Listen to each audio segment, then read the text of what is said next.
Assalamualaikum sahabat cahaya hampa. Bayangkan, di tengah malam yang hening, hanya ada detak jantungmu dan tarikan napas yang masuk dan keluar perlahan.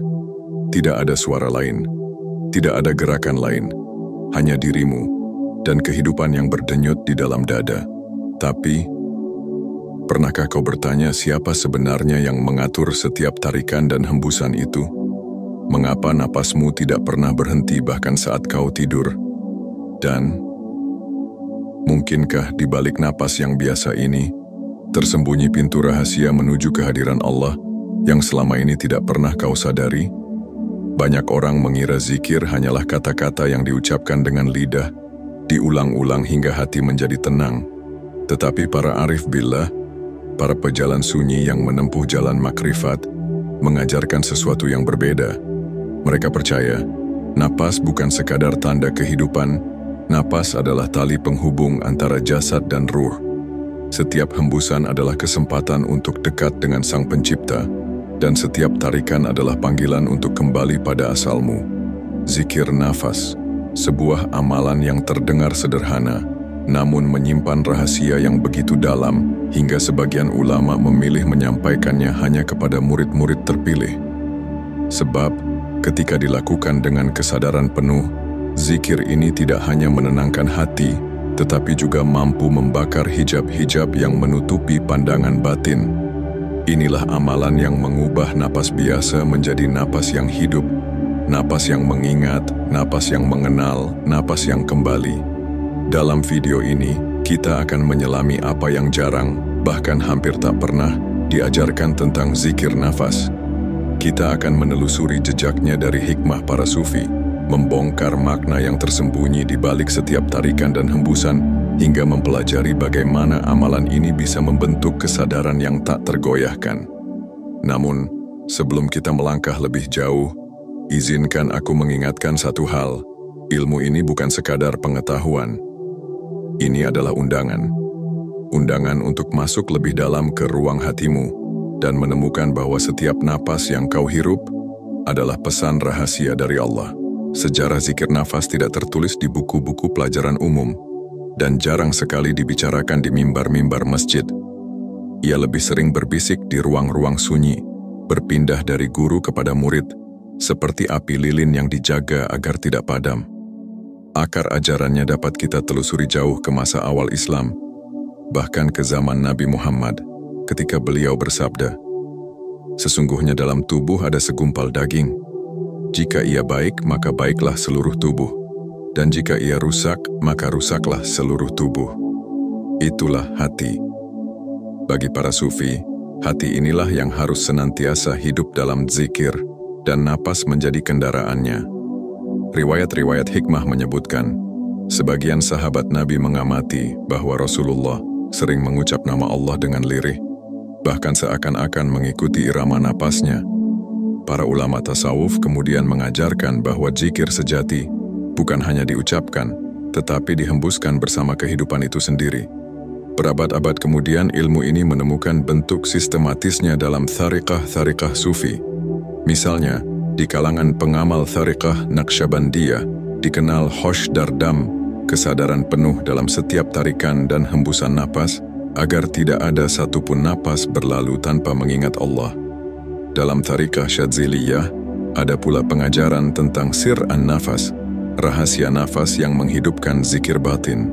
Bagi mereka, napas bukan hanya fungsi biologis, tapi sebuah tinta yang menulis nama Allah di dalam kalbu, detik demi detik. Namun ada alasan mengapa amalan ini tidak diajarkan sembarangan. Pertama, zikir nafas menuntut kesadaran yang sangat tinggi. Jika hati tidak siap, ia hanya menjadi teknik pernafasan tanpa ruh. Kedua, ia memiliki kekuatan yang mampu mengubah pola pikir dan perasaan secara drastis, dan perubahan yang tiba-tiba dapat membingungkan orang yang belum matang secara spiritual. Karena itu, para guru sering menunggu murid menunjukkan kesungguhan dan kestabilan hati sebelum mengajarkannya. Secara filosofis, zikir nafas adalah cermin dari hubungan antara jasad dan ruh. Tarikan napas melambangkan penerimaan rahmat dari Allah, sedangkan hembusan melambangkan penyerahan diri kembali kepadanya. Dalam setiap siklusnya, ada pesan bahwa hidup hanyalah perjalanan singkat antara menerima dan menyerahkan. Dan disinilah letak rahasia yang paling dalam. Jika kita sadar sepenuhnya, setiap napas adalah zikir itu sendiri. Meskipun lidah kita diam, hati kita tetap berbicara kepada Sang Pencipta. Di banyak manuskrip Sufi kuno, seperti karya Imam Al-Qushairi atau Syekh Abdul Qadir Al-Jilani, napas sering diibaratkan sebagai ombak yang menggerakkan bahtera jiwa menuju lautan tauhid. Tanpa ombak ini, bahtera hanya akan diam di tempat, hidup tanpa arah, dan zikir hanya menjadi rutinitas yang kering. Sejarah mengajarkan kita satu hal, rahasia besar ini bertahan bukan karena dibukukan, tapi karena dijaga dalam dada para arif. Dan hari ini, kita sedang membuka salah satu pintu yang mereka tutup rapat berabad-abad lamanya. Bayangkan dirimu duduk di tempat sunyi, mata terpejam. Kau menarik napas perlahan, menahannya sejenak, lalu menghembuskannya. Dalam keheningan itu, kau mulai menyadari bahwa napas bukan sekadar udara yang keluar masuk paru-paru. Ia adalah aliran kehidupan yang menghubungkanmu langsung dengan Yang Maha Hidup. Para arif billah mengajarkan bahwa zikir nafas memiliki 3 lapisan utama: kesadaran, nama, dan irama. Kesadaran berarti menghadirkan hati sepenuhnya di setiap tarikan dan hembusan. Tanpa kesadaran, napas hanyalah gerakan otomatis. Nama adalah lafaz yang disematkan di dalam hati. Sebagian besar sufi menggunakan Allah atau La ilaha illallah yang dibisikkan di dalam batin, bukan di bibir. Irama adalah aliran yang mengikuti pola napas alami, sehingga zikir tidak memaksa tubuh, tetapi mengalir seperti sungai yang tenang. Dalam tarikan napas, hati mengucap Allah seolah menerima rahmat, cahaya, dan energi ilahi masuk ke dalam dirimu. Dalam hembusan, hati melepas dengan menyerahkan kembali semua beban, ego, dan kegelapan pada Sang Pencipta. Ada yang menggambarkannya seperti ombak di pantai. Tarikan adalah gelombang datang membawa kesejukan. Hembusan adalah gelombang pergi membawa segala yang kotor. Namun, rahasia zikir nafas bukan hanya pada lafaznya, tapi pada konsistensi kesadaran. Para guru mengatakan, jika kau mampu menjaga 1 jam napasmu tetap dalam zikir, maka kau telah mengikat hatimu pada tali Allah. 1 jam mungkin terdengar singkat, tapi bagi orang yang belum terbiasa, menjaga kesadaran selama itu bagaikan menahan ombak di tengah badai. Zikir nafas juga memiliki dampak langsung pada jiwa. Ketika dilakukan dengan benar, detak jantung menjadi selaras dengan irama zikir, pikiran menjadi lebih jernih, dan emosi menjadi lebih stabil. Para sufi percaya, inilah pintu masuk menuju hudur qalb, kehadiran hati di hadapan Allah tanpa gangguan. Di titik ini, zikir tidak lagi terasa sebagai aktivitas, melainkan sebagai keadaan. Kau tidak sedang berzikir, kau adalah zikir itu sendiri. Tapi ada satu rahasia yang jarang diungkap.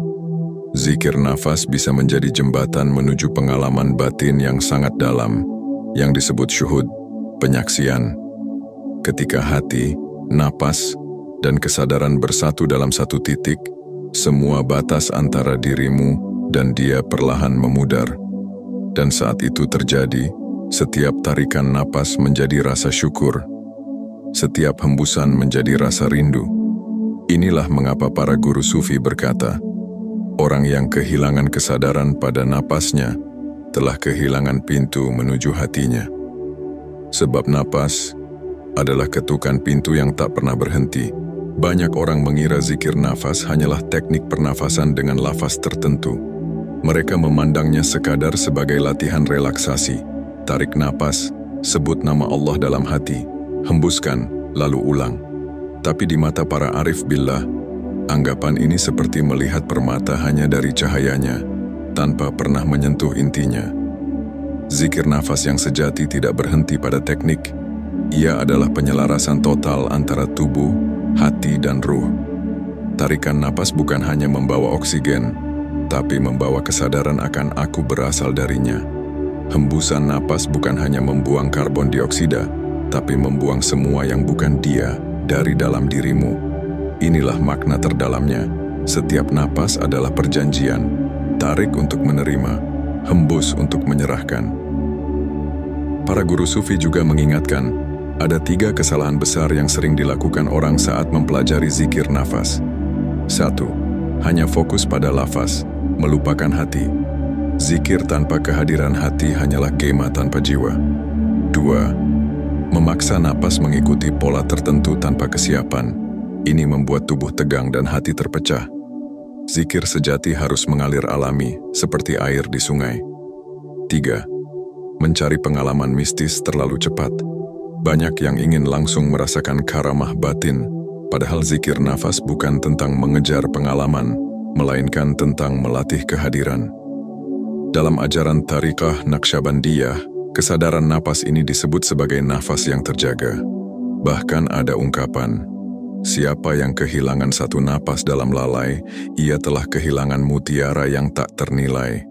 Ungkapan ini bukan hiperbola, tapi penegasan bahwa 1 detik kelalaian bisa berarti 1 pintu rahmat yang tertutup. Menariknya, beberapa manuskrip kuno menyebut bahwa para nabi terdahulu pun memiliki bentuk zikir nafas mereka sendiri. Nabi Adam disebut berzikir dalam tarikan dan hembusan untuk memohon ampun. Nabi Musa berzikir dalam napasnya ketika berbicara dengan Allah di Bukit Tursina, dan Nabi Muhammad mengajarkan bahwa senyap yang disertai zikir adalah ibadah yang sangat dicintai. Ada pula dimensi yang lebih tersembunyi, irama kosmik napas. Para sufi percaya bahwa alam semesta ini juga bernapas. Siang adalah tarikan, malam adalah hembusan. Musim semi adalah tarikan, musim gugur adalah hembusan. Dengan menjaga napas kita dalam zikir, kita sebenarnya sedang menyelaraskan diri dengan napas semesta yang juga bertasbih kepada Allah. Di titik ini, manusia tidak hanya berzikir untuk dirinya sendiri, tetapi juga menjadi bagian dari zikir seluruh ciptaan. Namun, ada satu paradoks indah yang diajarkan para guru.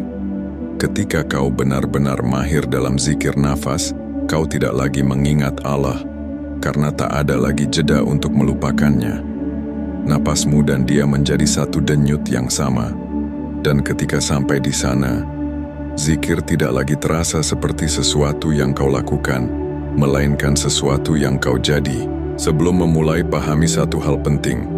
Zikir nafas bukanlah latihan untuk mengubah napas secara paksa, melainkan untuk menyadari napas yang sudah ada. Kesalahan terbesar adalah mencoba memaksakan irama tertentu sebelum hati benar-benar tenang. 1. Mempersiapkan ruang dan hati. Cari tempat yang tenang, jauh dari gangguan suara dan distraksi.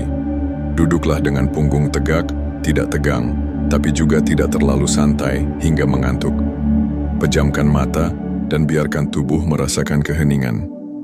Sebelum mulai, niatkan di hati, ya Allah, jadikan setiap napasku sebagai zikir kepadamu. Niat ini adalah pintu awal. Tanpa niat, napas hanyalah udara. Dengan niat, ia menjadi ibadah. 2. Irama dasar. Zikir nafas tarik, napas perlahan sambil menghadirkan lafaz Allah di dalam hati. Bayangkan cahaya masuk melalui napas, memenuhi dada, dan menenangkan seluruh tubuh. Tahan sebentar.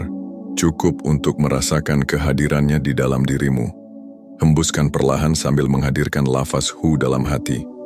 Rasakan seolah semua kegelisahan, dosa dan beban keluar bersama hembusan itu. 3. Lama dan konsistensi. Mulailah dengan 5 menit setiap hari. Jangan memaksakan durasi panjang jika belum terbiasa. Seiring waktu, tingkatkan menjadi 15-20 menit. Ingat, kualitas lebih penting daripada kuantitas.